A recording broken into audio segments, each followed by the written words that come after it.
मैं नमस्कार संजना यादव अपने यूट्यूब चैनल पे आप सबका स्वागत करती हूँ। अच्छा लगे तो कमेंट करना, लाइक करना, सब्सक्राइब करना। एक छोटा सा नाच गीत लेके आ रही हूँ, अच्छा लगे तो कमेंट करना।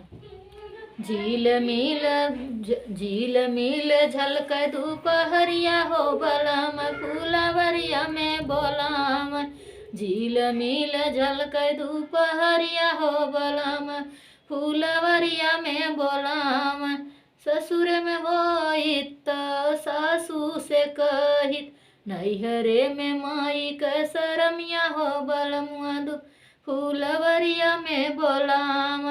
झील मिल झलक दोपहरिया हो बलम फूलवरिया में बोलाम।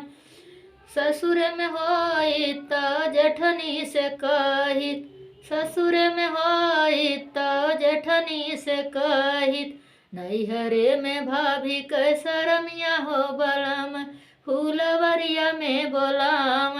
नैहरे में भाभी के शरमिया हो बलम फूलवरिया में बोलाम। झील मिल झलक दोपहरिया हो बलम फूलवरिया में बोलाम।